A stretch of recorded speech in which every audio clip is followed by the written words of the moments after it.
All right, here we are, State of Mind. And if you like what you see, just hit that little button right here. See this little button? That's my favorite part of the show. When he finds the button, I don't even know how he does it, but that is my favorite part of the show because I'm like, I rewound back to the button. It's like, and he kind of strokes it in a really erotic way, and it's like, you want to press it. I was on my TV like this, I'm like, that doesn't work. All right, here we are, State of Mind with somebody who I've watched a lot act. I don't know him that well. I see him every once in a while. Staples. Yeah, right. That was our last rendezvous. That's right. He's incredibly talented, and I'll tell you why in a second. But I'll just say his name is Christian Le Blanc. Yeah, you have to say it like that. You see that? It's almost like the sex sounds that you like. That's what it is. Here he is. Here he is. How you doing, man? I am great. And if I will tell you, do you want to know the first impression I ever had of you? Because it's too fun. And I probably shouldn't say it on television. Okay, yeah. Oh, no, go ahead. Do you remember this? And it's the first time we exchanged words, actually. And it's years and years and years ago. We were all at the Emmy panels. And we used to all go to the panels and vote. Mm-hmm. In these rooms, and it was actually a great get-together because all of the community was together, and you swore an oath. Yeah. We swore an oath, and you went in and you watched people's videos. So I was in a group with you looking at lead actress. Not to give anything. No names, yes. But we must struggle to be non-partial, and we must not speak of how we feel. We just mark our ballots. And we don't give anything away because we don't want to have any undue influence on our fellow actors in the room. Right. And you, being the professional you are, and my hero at the time, at the nanosecond you did this, merely was watching a particular video and silently rose, walked to the back of the room, and began to knock your head against the wall. And I thought, I don't know if that's undue influence, but it certainly makes me want to know this person. You know what happened, Christian? I know exactly what happened. I was just in the same room watching the same video as you were. I know exactly what happened. Yes, I had my head hurt and I had to hit the wall. Oh man! All right. So do you know? That's a good story. But I laid down too, and I don't know. Oh, there was plenty. Yeah. Okay. But again, I have compassion for you. Okay. And understanding. I almost didn't have you doing State of Mind. You want to know why? Oh no. No. What did you hear? No, I'll tell you the truth. What? Because you've been nominated like 11 times for Emmys. Yeah. And you've won more than me. And I don't have anybody on here that wins more Emmys than I have. It's horrible. I have to talk to Michelle Stafford, and I literally have to remind her in the time that she left our show, I won more Emmys than her. Just in the time she left. So it was like... And that's why Tony Geary would never be on. Tony Geary will never be on. No. I wouldn't have him on my show either. No, you can't do that. No. And the other thing is this hair that you have. It's unreal. It is. This is my pandemic hair. This is. But now it's all nice and stuff. No, this gets cut Monday because I have to go. I'm the lawyer. I'm not the. But I like that other thing. Oh yeah. Oh no, I washed it for this. I got clean to come here. You know, I thought I'm gonna go do. I don't want to look like a patient. You know, I don't want to. Honestly, not that patients look bad, but I worked in hospitals for years and years and years. I was going to be a doctor. So I don't want to look like, you know. I love it, man. You know what? I dyed my hair for years and years and years because my brothers everyone started losing their hair, and but you never lost your hair. Never did. But they said if you dye it, it gets thicker. And I'd come back from a trip to Australia. I'd worked there, and I thought, did I burn my? So I was going thin. That's where our family is, right there on the crown. Right. And so they said, okay, start it. So I just dyed it the same color it always was. This is my color. And so that's been going on for years and years and years. And during the pandemic, and I'm bad at maintenance. And I thought it was harder and harder to die. And I was getting, when I was not doing maintenance, there was a wider and wider line. I'm going, well, maybe salt and pepper, maybe like my dad. Yeah. And during the pandemic, that black line just kept creeping back and back. I'm like, it just got wider and wider and wider to the point where it was like a superpower. Like if light hits it, I go up like a So like now a you torch. don't die. No. Well, I was trying to let it go on my side. It's very hard to just let pieces go, because when I finally realized I must be really light, because it pulls red, it does matches sets, it's all this weird stuff. But and they would they said, look, people are calling in thinking you're dying at white. So just why, if you've got that going for you, why bother? I'm like, oh, fine. It's just expensive as hell. I don't know how women do it on the show. You know, they were much more a victim of it. What about Just for Men? That's what I do. Well, I mean, Just for Men. Yeah, I thought of that. What do you mean? It's you get into the shower.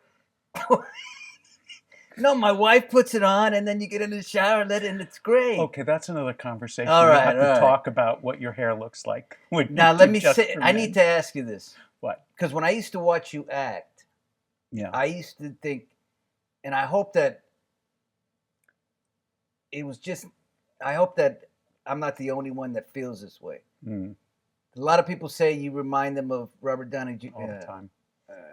And I take that as a compliment. I feel like, No. And it's not, I mean, I don't get it until someone pulled an ad of Michael Downey did a sunglasses ad, and it's literally, I was sitting there with the same sunglasses, and they put the picture up. I'm like, okay. Yeah. Okay. I mean, but what's weird is I never get that I act like him, and that's where people get it. When it's like, you've studied his hand gestures. I've gotten that kind of extreme. Yeah, it's like, it looks like one of you has been watching the other too much. Yeah. Not too much, because it's always a compliment. I mean, I really like his work. He's fantastic. Oh, from the early one where he did play he played the drug addict. Remember it? And I forget what it was. Less Than Zero? Less Than Zero. He was badass. Yeah. They all were. But that was an amazing part. But and I have always kind of run in circles especially in New York with people that he knew. Oh, really? The Stillers and all that kind of, all those guys were. So you may have looked even more like him younger, or still the same. I would get Rob. I mean, you know how it changes as you get older. Now I'm getting like, you know, the Crypt Keeper. But before, like when I was pretty, when we were pretty, I was Rob Lowe, and I aged into Michael Downey, and then so it's like Captain Jack Sparrow. It's really drifting now, Maurice. It's like. I shudder to think. I'm so glad that you stopped with Robert Downey Jr. But I mean, Iron Man's good. I'll take that. All right. Let me ask you. I don't know if you saw my New York Times bestseller. I don't know if you can. Is it? No, I didn't know. I knew you had the book. I didn't know it was New York Times. It kind of says it right there, Kristen, right there. Oh, yeah. Not shy about that, are we? Just plaster. There's a book up there, too, in case we miss it. In fact, as I sat in front of your house waiting for you, I can't do this. I was like, can I Google his book? I need to prep for this. All right, this is, I don't know if this is a state of mind or. So sad. It's sad when it happens to someone you know. They just snap. All right, now, where'd you grow up, and give me the whole rundown. I am the son of one of the first Green Berets. No. So I was. We're all New Orleans. My mother's a Creole woman, and my father's a Cajun, and it's like a Turk and a Greek. I don't know how they marry, but they did, because Cajuns are all over here, and the Creoles, never the twain shall meet. And I'm one of 8. I'm the second of 8 kids. 6 boys, 2 girls. 8? 8. Wow. Plays well with others, and things that are bothering you right now, sound-wise, I've already keyed out.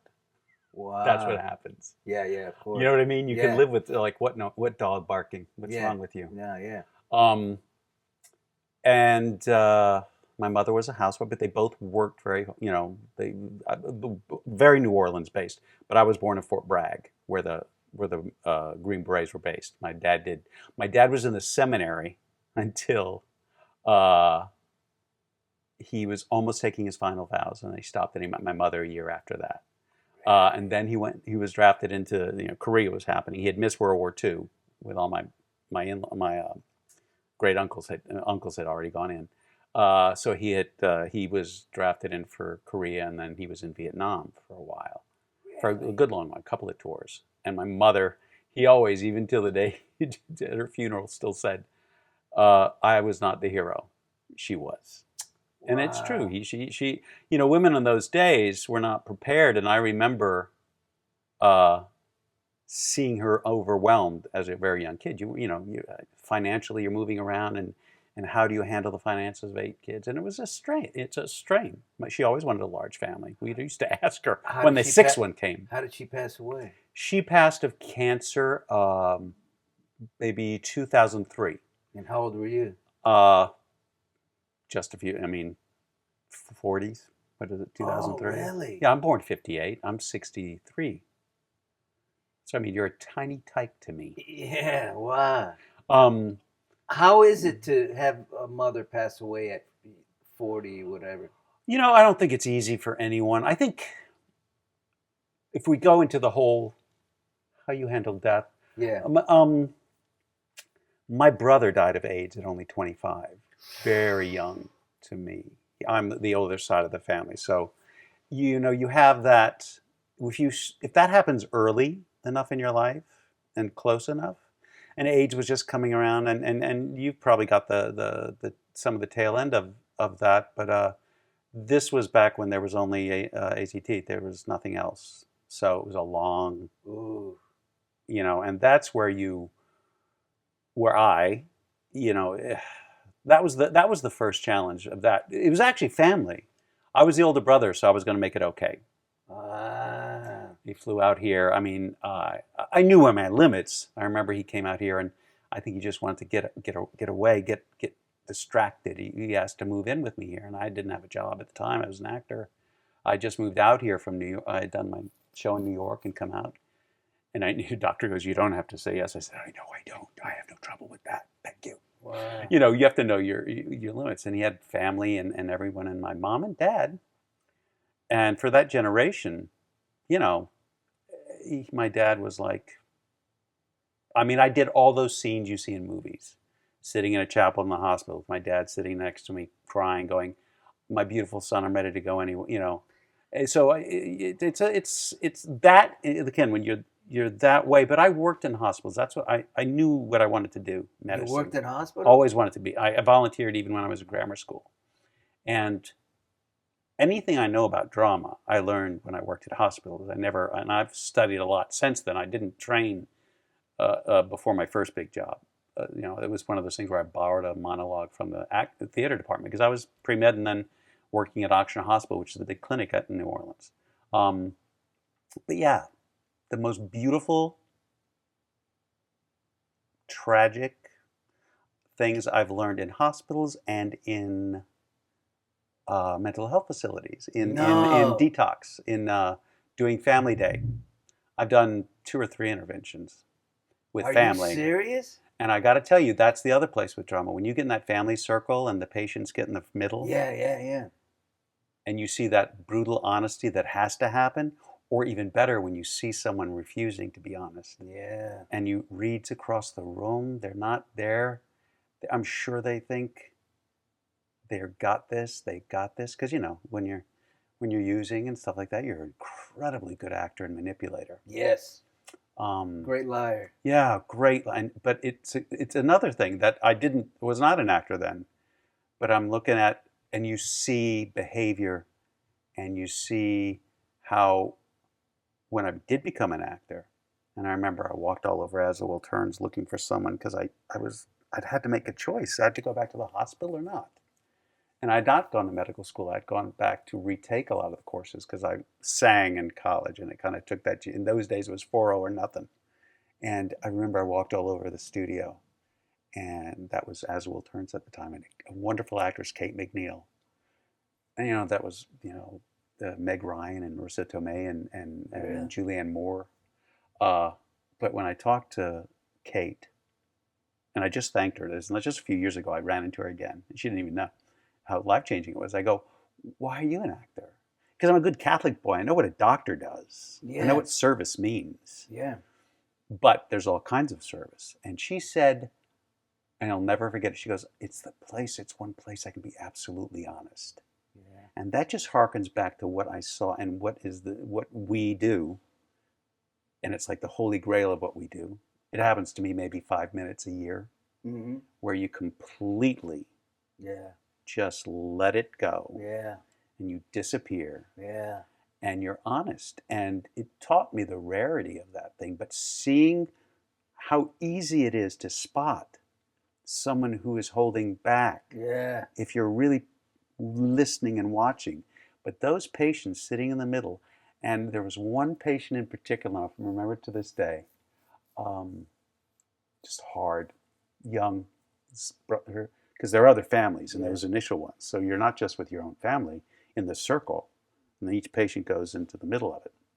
This is Edward Hebert. So you have a circle, and in most family intervention, this is where you go into you've got them after the intervention to pack a bag that's already packed, and you've shipped them out. Yeah, yeah. And this is where you have family. The family finally is invited in. Yes. This is after. Yes. And I'd done it twice with my own family, and this was for a brother, and it was fascinating. And you have to talk when you do the intervention, never about yourself. It was such an interesting thing to learn, to talk to somebody who is, to not make them defensive or something. If you talk to someone you love, you talk about your own feelings, because they can't argue with that one. Yeah. You know, and that was another one. It was the best, and I didn't look at it that way, because I don't want it to sound. It doesn't cheapen it either, because I believe what we do is one of the high arts. Yes. To be completely honest and to make someone share something that they may have never experienced in life, but through your honesty, you have reached something so, the commonality in humans. You've been so human that they cannot but help to come into where you are and to feel what you're feeling. So he sat up there being just closed, and as an audience or as a family member, you're impatient for like, what are you doing? I want to see you. I can see something's in there. Let me see it. And the little sister, she was just this kind of little plump and just short and just curly hair. And she kind of had a smile always. She was ebullient, but not in that moment. She just was helpless because he wasn't doing anything. She got up out of the chair and went up into the center and just hugged him and wouldn't let him go. And he cried like a baby. He just, when you saw the face break. I've loved this career since it found me for all these years, and there's not a day I go into those sliding glass doors where I don't take my brother with me. I don't take that girl. I don't take especially the man who was shut down, because that's all of us. Yeah. That's what we spend a life struggling to be, that person who is like, I'm here. And there's not a day on set. I go into those glass double doors at CBS and everything falls away. And I'm overjoyed. Now, listen, I'm going to ask you one thing about, this is what I wanted to talk to State of Mind about by myself, but I'm going to ask you, why don't they have mental health in school? Oh, I've always thought that should be, just like we go for physicals, we should have a mental health checkup just as regularly as we do our physicals. But I think there's such a sense of shame that we're just coming out of for mental health. I went after my mother died because there were so many things going on, and I thought, now I have sent so many people to therapy, knowingly or not, that I should maybe take my own advice. Exactly. And it was wonderful. It was wonderful. I lucked into it because I get very terrified. It's like agents or relationships. I'm going to have to break up. How do you tell someone that you're not the right one? Yeah, sure, they don't. They hear it all the time. Yeah. But for the patient. But this guy was great. In school, throughout school, Well, it's because you're not taught. Those are other things that are not taught in science, in the regular rhythm of education. We are not exposed to so many things that are the main force driving some people. So therefore, we are pretty much in a bubble with the people who are driven by the same things. Yeah. And then you think that you're just the bizarre one. Yes. You know, right. Not till after Stonewall did anyone take a gay man serious. Right. There were sick people. And I still live with the legacy of that. As a gay man, I still don't hold my husband's hand of 28 years in public. No. Can't do it. I do it as a thing near. We're not big public, we're not PDA. We're not those people. But part of it is like, I'm not a hand holder as it is. But it's a lot better now than it used to be. Yeah, see, that was the woman who marched in the 70s, but she still voted for it. And that's where she was coming from, was why aren't people happy? It's better than what it used to be. Yeah, but it's still not anywhere close. It's only, that's relative because we're people who've never had a mental health problem.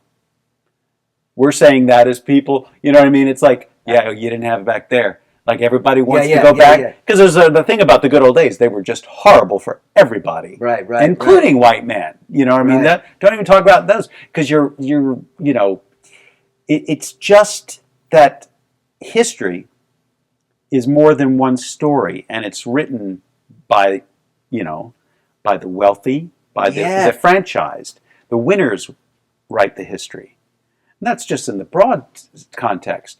But when you feel you're not being heard and nobody knows who you are and you're covered up, then trouble happens. Mental health problems or violence or all those things come from if you don't feel you're being heard by anyone. And listen, my brother was treated as somebody who had a special cancer that only happened to him because of a moral failing at 25. Damn. And he died because of it. Don't make any mistake, the government killed him. Wow. Until Nancy Reagan, of all people, made him make a speech where he actually said the word AIDS. And you can't, I have no business hating anybody. No. Because there's plenty of, there be dragons. There are plenty of blank spaces on my map too. And you have to fight to get out of the bubble. Because what we do means that we have to reach some level of humanity that is common to everyone in an audience of 2,000 people. That is our job. Our job is to become, in some point when we're in there doing what we do, be so honest about mental health, about sexual preference, about the things they don't hear, and you don't hear it in history books. There's a great new Tree Academy. There's a school opened up that requires financial planning, meditation, and yoga. Requires it. And that's where you have to go. If they had taught me just the financial planning part in grammar school, we'd be a whole different person. But I want to talk about this oyster. You painted an oyster. I did, and I sold them for a lot of money. Wait a minute. Did you really? Yeah, that was my first art show. And let me show you the second one. Oh, you got there something? You go. This next one is called Walking in a Time of Plague in French. Marcher dans le temps de plague. And it has to be, because this is how it has to be a game in my head, because I wasn't taught. This was what actors do when they're unemployed. They came up with this one. But people started paying for it, which is no greater gift, honor can you have. But so this is just stuff that I see or saw on these long walks I started taking for my mental health while we were all locked down. I realized that physical activity for me has always been. But you don't have like anxiety or depression? Oh, listen. Well, during this time I have.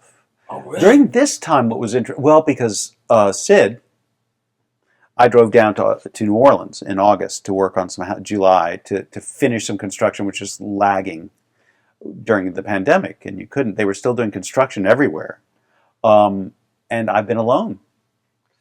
And when you're used to being, you do have that other thing where if you're a couple that's been together for long enough, it's like you never see them. It's like you gradually your role shrinks to your family sometimes, and it's an effort. I was not, and you have roles. I was not the social coordinator. you would think. I come home and they think that I'm, loud and boisterous and stuff like that. But that's me at work. These are all solitary things we do. When we work on our lines, we do pictures, write. Yes. Those are very lonely things to do. So the drawing, the artwork helped. And I'm good. I think the first skill an actor or anyone who's independently employed has to learn is what to do with your downtime and how to structure it. I'm good at that. But what I realized was after a few months of drill, 4 o'clock in the morning, get up, draw, go out to, my trainer works me in a parking lot on Abbott Kinney. Yeah. Outside, and I would walk the beach. And that really helped. But night, that's when I'm trying to sleep. That's when it hits, and that's when it hits a lot of people. I hear. Did you? It was awful. I'm not a dark person, and to find that out, and you're seeing all the mental health ads on television. And you're like, poor things. Yeah. And then you're like, again. Then you're like, and not that I haven't experienced, tough times, certainly, and with my brother and all that other stuff. But now, when you experienced that with, death and with your brother and your mother, and death was not the one, though. It was interesting. But what I'm saying is, with mental illness, right, I'm fucked in any of by that. dealing with those. Yeah. Without mental illness, I could probably deal with anything. Because I would figure, if you were talking about it, because I always relate it to, like I've always said, that was a thing, especially with Victor, because I have had 1, 2, 3 attempted suicides from people nearby. Not. You never want to say if they were really doing it, if they'd wanted to, because the whole point is they did it, or they even thought about doing it. Yes. As soon as that thought happens, I make a medical appointment and get them on medication. Now it's done. Yes. And I know that to be the truth. That's true. Yeah. But my reaction to theirs was always anger. It was the first thing was like, fuck you for doing this. Because you're fair. Because of you're terrified, basically. And someone just poked you to make you that way. That's what it feels like, Compassion was not the first thing. Wow. If they're close. Yes. If it's a more abstract thing. But the closer they are, the more angry, I think. Like I said, these were 3 people who were all pretty close. But I knew they were also in extremis. Like Victor was sick, my brother. And, I remember he had come to town. And I was going to fix everything. For some reason in my head, I was going to fix everything. So I took him to plays. I took him all the things that LA can offer. He already had the chaos on his face. Yeah, wow. In New Orleans, but he stopped wearing his makeup to cover it in LA. In New Orleans, they would point it out, and it would be the freak show because it just wasn't the knowledge there. Still, it was maybe New York, LA knew what this was. Yeah. And it was sweet. I'd be standing in line at Whole Foods, and I'd be with Victor, and then someone would go, "If your lover needs help, I have a." I was like, "Thank you so much." Wow. The doctor. It was so sweet that people thought that way. And he was,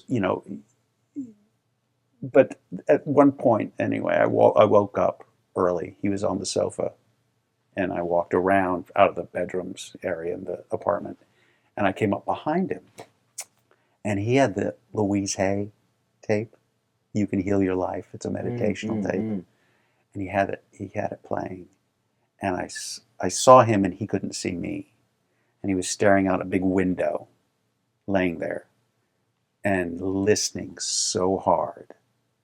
I don't know if I've ever seen anyone listen like their life depended on something. You hear that expression? Yeah. But they were listening because it was all they had. And I thought to myself, what the hell was I thinking? I have nothing. I have nothing compared to what that is, to that determination. He is far braver than... Yeah. But you saw, and I don't know what that's like. I've never, I've been around people, especially during AIDS. I worked for Angel Food because I thought it would kind of it gave me some power in the situation.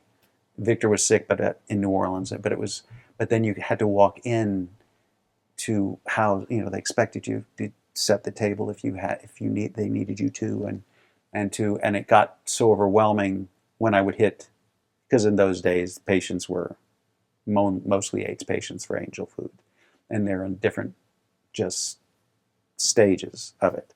And I kept doing it for a long time. In those days, you had paper bags, and you'd pick them up after they cooked them, and you'd put them in your car with your Thomas guide, and you'd go find. This is right when Marianne Williamson had founded it, and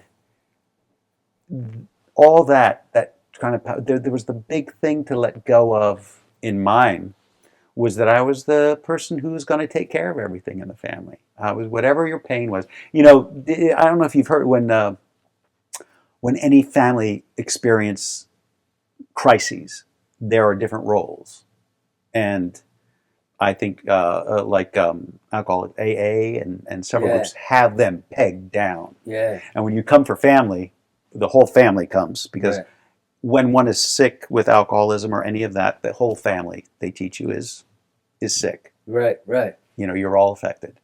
And they have roles like the lost child, the enabler, the bad boy, the hero. These are the labels? These are and they're very specific descriptions. They read them through. Right. While all the families are sitting there. When they read one, everyone turned to me. And it was the hero. Yeah. The person who didn't want to come, generally, although they didn't know that. The one who becomes a professional doctor. The one who is going to be so perfect that the pain will go away. Look at me. And because perfection and the real world are opposite things, they're the person who's most likely to kill themselves. It's a suicide.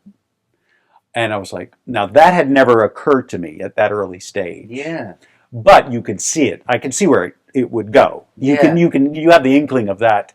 When butting your head against the world, surrender immediately, because the world wins at that kind of thing. Yeah.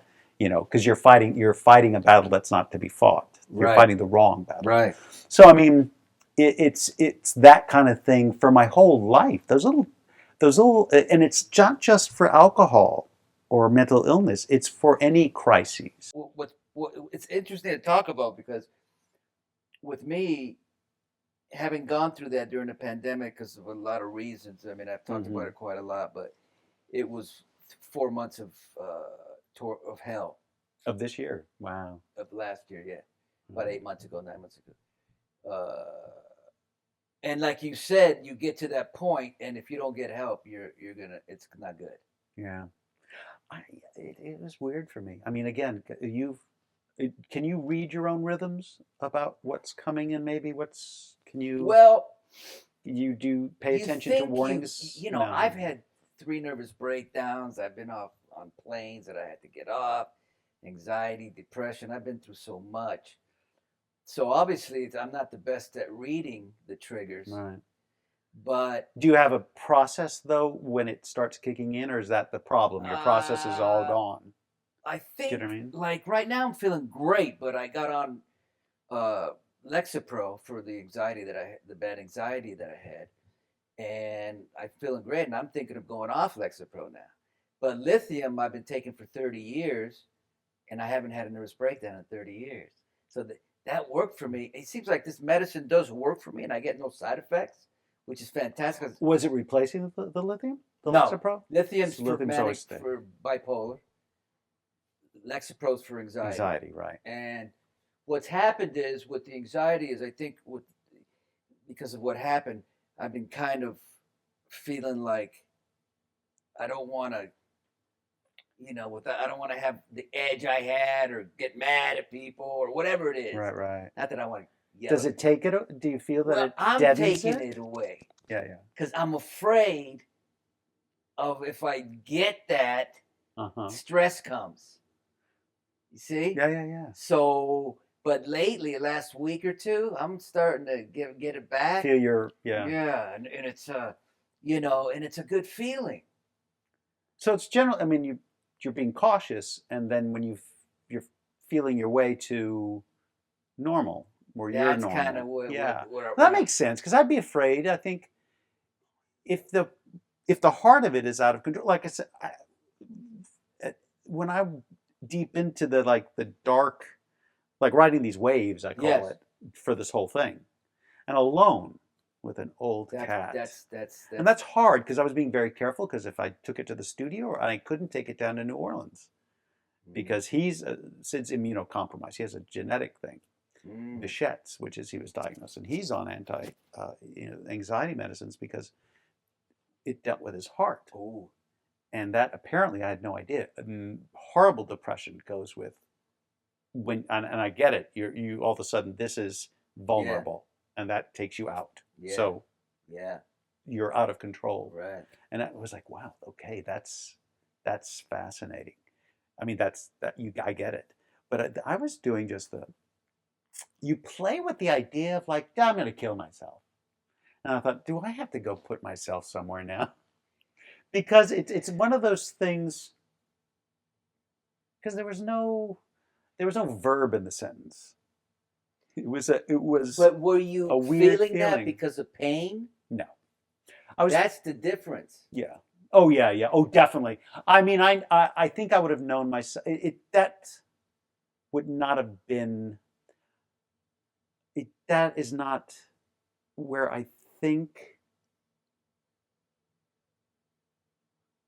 Let me make sure I'm telling the truth. You can't lie to me. Oh. A challenge. I don't think that is where my dark or my care has to be taken. Yes. I think it is more along the lines of what I discovered with my brothers. There's this place where, but it does end the same way, just like the roles I said. That suicide is just like where that particular thing where you keep hitting your head against the hard place, and you think you're going to get anywhere, but you will never get anywhere. And that's the thing about being perfect or being the perfect caregiver. And that's my way. And that's not what I was doing when I was alone. I was just like, money, I understand. Job. Yeah. I'm not usually the person who piles it on. And that's what that is. Let's take all the problems and make them huge and overwhelming. And I have become aware at a very early age, especially when I was with Victor and stuff, it visualizes or feels look at you, I wrote the script already. I've literally called a best friend and said, I have contract negotiations coming up in 2 years. I've already done them in my head, and they went badly, and I'm depressed right now. Jeez. Where you write because we know the structure. Yeah. You write the script, and in the middle of it, I'll be like, I haven't even left my chair. Yeah. Negotiation's going to go because we have vivid imaginations. That's part of why we do this. But it's really interesting once you catch. So I do have like I said, I think that was weakened when you're by yourself. You're used to being with someone, and then you haven't gotten to the point. I got up and I knew the things. I had a friend ask me 8 years ago. I mean, you get fired all the time. I'm like, well, that's a nice way of putting it, as an actor. But this is the real world where he hadn't been fired for 30 years. He was a 30-year teacher. Somehow, when he got to 60, nobody wants you. Yeah. You're too expensive. And he said, what do you do?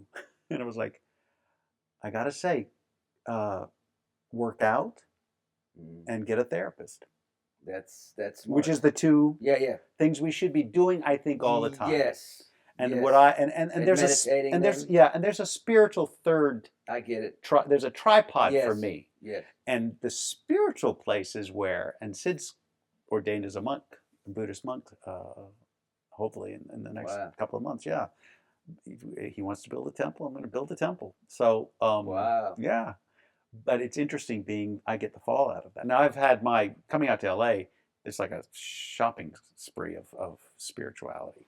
And those meditation, that yoga and that stuff. That all works. For me, it's interesting that you found it work too it works. it all works, except when you're at the point that I was last year. Nothing works. You got to get help. Yeah. And I think that's the big thing you have to know. Yes. For me too. Yeah. And especially for someone who's used, I will be the helper. I will not be the helpee. Yes. To know when to get help. I took too long to get the help. 2 months too long, probably. Is it hard to ask? Is it? No, I just tried to do it without medication. And it usually works? Usually, but not when it's... I say there's gears: first gear, second gear, third gear, fourth gear, fifth gear. You always want to stay in first and second gear. You maybe want to go to third, but don't go to fourth. Yeah. And definitely don't go to fifth. And I was in fifth. And then in fifth for 4 months. Well, this book, I was promoting the book. The book. Oh, can I tell you? Oh, do you know what saved my life? Yes. All right, we're going to wrap it up now. So. Oh, you wish. Yeah. And 3 questions. 3 questions. Go ahead now. 3 questions.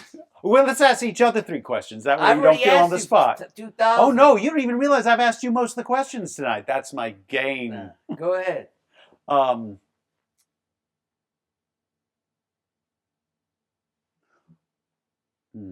That's too general.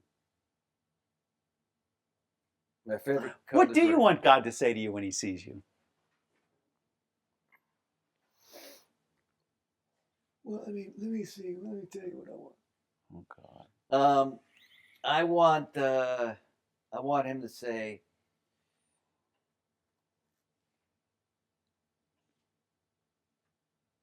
man, you got me emotional. You did the best you could, and you helped a lot of people. Good one. Let's see. I like that. Let's just stop right there. That was nice. That was like nice. That. So I want to say to Christian Le Blanc, he was very candid, in the moment. It's kind of like he is as an actor. And it was just I learned a hell of, I mean, if he were my teacher in high school, then I would have learned a lot. Because I learned a lot today, or tonight. And I'm so happy you came, man. I'm so happy. I had such a good time. We laughed. We got deep. I learned everything I didn't know much about you. Yeah. And now I know everything. And I appreciate it a lot. We can't do this in Staples, so don't expect the same thing. Because they were ready to throw us out anyway. Because it's something we glommed on for hours. It was like I think I had people waiting at home. That's true.